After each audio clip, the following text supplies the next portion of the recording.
ಮೊನ್ನೆ ಅಷ್ಟೇ KS 1:15 ಲಿಸ್ಟನ್ನು ಬಿಡಲಾಗಿದೆ. ಜೊತೆಗೆ CTI ಸೆಲೆಕ್ಷನ್ ಲಿಸ್ಟ್ ಕೂಡ ಬಿಡಲಾಗಿದೆ. ಏನಿದು KPSC ಯಾವ ರೂಲ್ಸ್ ಫಾಲೋ ಮಾಡ್ತಿದೆ ಅನ್ನೋದೇ ಗೊತ್ತಾಗ್ತಾ ಇಲ್ಲ. ಮೊದಲು ಬಿಡ್ತಾ ಇದ್ದಿದ್ದು ಕಟ್ ಆಫ್ನ, ತದನಂತರದಲ್ಲಿ ಈ ಲಿಸ್ಟ್ಗಳನ್ನ ಬಿಡಲಾಗ್ತಿತ್ತು. ಇದುವರೆಗೂ ಒಂದು ಸಾರಿನೂ 1:15 ರೇಷಿಯೋದಲ್ಲಿ ಲಿಸ್ಟನ್ನು ಬಿಡಲಾಗಿರಲಿಲ್ಲ.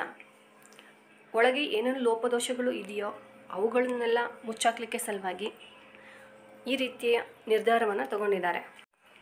ಇದರಿಂದಾಗಿ ಮೇನ್ಸಿಗೆ ಹೆಚ್ಚಿನ ಸಂಖ್ಯೆಯಲ್ಲಿ ಅಭ್ಯರ್ಥಿಗಳು ಸೆಲೆಕ್ಟ್ ಆಗಿದ್ದಾರೆ ಅಂತ ಒಂದು ಕಡೆ ಅಂದ್ಕೊಂಡ್ರೆ, ಮತ್ತೊಂದು ಕಡೆ ನಮ್ಮದೂ ಕೂಡ ಹೈ ಸ್ಕೋರ್ ಆಗಿದೆ, ನಾವು ಈ ಸೆಲೆಕ್ಷನ್ ಲಿಸ್ಟಲ್ಲಿ ಇಲ್ವಲ್ಲ ಅಂತ ಎಷ್ಟೊಂದು ಜನ ತುಂಬ ಬೇಜಾರು ಮಾಡ್ಕೊಂಡಿದ್ದೀರಾ. ಅದಕ್ಕೆ ಅವರು ಮೊದಲು ಕಟ್ ಆಫನ್ನು ಬಿಡಬೇಕಿತ್ತು, ನಂತರದಲ್ಲಿ ಈ ಲಿಸ್ಟ್ಗಳನ್ನು ಬಿಡಬೇಕಾಗಿತ್ತು. ಇವಾಗ PDO ನೋಡಿ, PDO ಎಕ್ಸಾಮು ಮುಗಿದು 2 ತಿಂಗಳು ಮೇಲಾಯಿತು.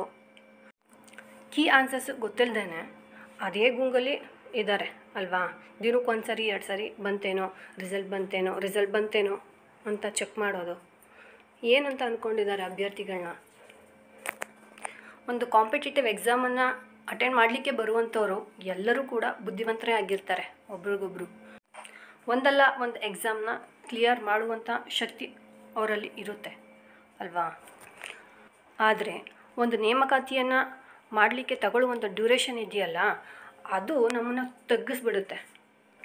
ತಾಳ್ಮೆ ಆಗಲಿ, ಕಾನ್ಸಂಟ್ರೇಷನ್ ಆಗಲಿ ಯಾವಾಗಲೂ ಒಂದೇ ರೀತಿಯಾಗಿ ಇರೋದಿಲ್ಲ ಅಲ್ವಾ, ಬದಲಾಗ್ತಾ ಇರುತ್ತೆ. ಇವರು ಬದಲಾಗೋಗಿ ಮಾಡುವಂಥದ್ದು ನಮ್ಮನ್ನು. ಏನೂ ಮಾಡೋಕ್ಕಾಗಲ್ಲ. ನಾನು ಕೂಡ ನಿಮ್ಮಂತೆ ಒಬ್ಬಳು. ಆದರೆ ಈ ಸರಿ ನಾನು KS ಎಕ್ಸಾಮ್ನ ಅಟೆಂಡ್ ಮಾಡಲಿಲ್ಲ. 2 ಸಾರಿ ಅಪ್ಲಿಕೇಶನ್ ಹಾಕೋದಕ್ಕೆ ಟೈಮ್ ಕೊಟ್ಟರು ನನಗೆ ಮನಸ್ಸಾಗಲೇ ಇಲ್ಲ. ಯಾರು ಇಷ್ಟೊಂದು 2, 3, 4 ವರ್ಷ ತಗೊಳುತ್ತೆ, ಯಾರು ಅಲ್ಲಿವರೆಗೂ ವೆಯ್ಟ್ ಮಾಡ್ತಾರೆ. ದಿನಕ್ಕೊಂದು 5-6 ಸರಿನಾದ್ರೂ KPSC ವೆಬ್ಸೈಟ್ ನೋಡೋದು, ಏನು ಅಪ್ಡೇಟ್ಸ್ ಬಂದಿದೆ, ಏನು ನೋಟಿಫಿಕೇಷನ್ ಬಂದಿದೆ ನೋಡೋದು, ಇದೇ ಆಗೋಗುತ್ತೆ. ಇದರಲ್ಲೇ ಕಳೆದೋಗ್ಬಿಡುತ್ತೆ. ಅದಕ್ಕೋಸ್ಕರನೇ ಈ ಎಕ್ಸಾಮ್ನೇ ಅಟೆಂಡ್ ಮಾಡಲಿಲ್ಲ ನಾನು. ಇದು ನನ್ನ ಅಭಿಪ್ರಾಯ.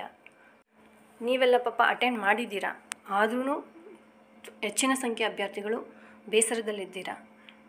ಸೊ ಇದನ್ನೆಲ್ಲ ಬಿಟ್ಟು ಮತ್ತೊಂದು ಎಕ್ಸಾಮ್ಗಳಿಗೆ ತಯಾರಿ ನಡೆಸಲಿಕ್ಕೆ ನೀವು ಮನಸ್ಸು ಮಾಡಬೇಕಾಗತ್ತೆ ಅಲ್ವಾ. ಕನ್ನಡ ಉಳಿಸಿ ಅಂತಾರೆ ಭಾಷಣಗಳಲ್ಲಿ. ಯಾವ ರೀತಿಯಾಗಿ ಉಳಿಸೋದು? ನಾನು ಕೂಡ ಕನ್ನಡ ಮೀಡಿಯಮಿಂದಲೇ ಬಂದಿರುವಂಥವಳು. ನಾವು ಎಷ್ಟೊಂದು ಶ್ರಮ ಹಾಕಿರ್ತೀವಿ ಅಲ್ವಾ ಈ ಒಂದು ಕಾಂಪಿಟೇಟಿವ್ ಎಕ್ಸಾಮ್ಗಳನ್ನ ಫೇಸ್ ಮಾಡಲಿಕ್ಕೋಸ್ಕರ. ಅದ್ಯಾವುದೂ ಅವರಿಗೆ ಅರ್ಥನೇ ಆಗಲ್ಲ. ಹಾಗಂತೇಳಿ ನಮ್ಮ ಪ್ರಯತ್ನನ ನಾವು ಬಿಡೋದಂತೂ ಬೇಡ. ಶ್ರದ್ಧೆ ಇಟ್ಟು ಓದುವ. ಶ್ರೀಕೃಷ್ಣ ಪರಮಾತ್ಮ ಹೇಳಿರೋದು ಅದೇನೆ. ಶ್ರಮವನ್ನು ಹಾಕಿ ಫಲಿತಾಂಶವನ್ನು ಬಿಟ್ಬಿಡಿ, ಒಂದಲ್ಲ ಒಂದಿನ ಆ ಶ್ರಮಕ್ಕೆ ತಕ್ಕಂಥ ಫಲ ನಮಗೆ ಸಿಕ್ಕೇ ಸಿಗುತ್ತೆ ಅಂತ ಅಲ್ವಾ.